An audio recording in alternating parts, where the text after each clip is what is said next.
রহমানির রহিম। Hello everyone, আসসালামু আলাইকুম। আপনারা সবাই কেমন আছেন? আলহামদুলিল্লাহ আমি ভালো আছি। তো আজকে একটা হাতার ডিজাইন দেখা, তাহলে চলুন দেখে নেই।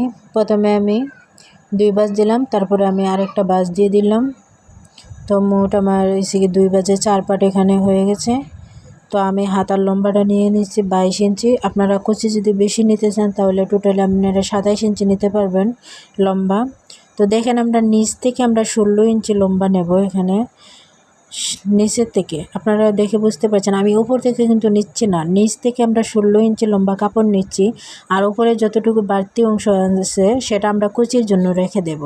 তো দেখেন আমরা হাতা যেভাবে নিয়মিত যে সাধারণ হাতাগুলো কাটা হয় সেরকমভাবে আমরা মাপটা দিয়ে দিচ্ছি। 16 ইঞ্চি নিয়ে যেরকম শেপ দিয়ে সেটা দিয়ে দিচ্ছি।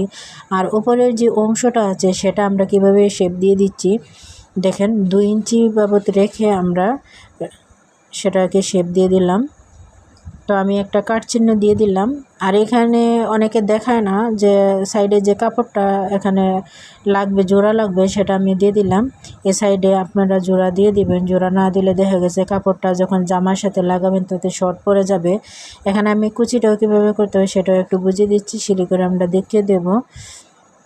তো সাইডের বাড়তি অংশটা আমরা কেটে নিয়ে নিচ্ছি। এখন আমরা সিলিতে চলে আসলাম। এখন আমরা যে সাইডের যে কাটা যে অংশগুলো ছিল সেটা আমরা জয়েন করে নেব। আগে বাড়তি অংশটুকু আমরা জয়েন করে নিচ্ছি। দুইটাই আমরা জয়েন করে নেব। প্রথমে জয়েন করার পর আমরা কুচিটা দিয়ে দেব। এই যে ওই পাশটাও আমরা জয়েন করে দিচ্ছি হাতার। আপনারা ভালো করে দেখে বুঝতে পারবেন।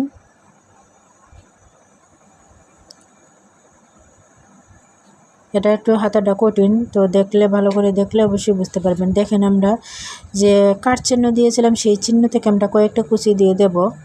এখানে অত ঘনও না আর অত পাতলাও না, ঠিক ওই পাশের কাট চিহ্ন থেকে ওই পাশের কাট চিহ্নটা আমরা দিয়ে দিব। এক পাশের কাট চিহ্ন থেকে আরেক পাশের কাট চিহ্ন পর্যন্ত আমরা এখানে কুচি দিয়ে দেব। আর বাকিটা আমরা যেভাবে আছে ওইভাবে রেখে দেবো। দেখেন আমাদের হাতাটা হয়ে গেছে। তো হাতাটা এভাবে আপনারা জামার মধ্যে লাগিয়ে নিতে পারেন।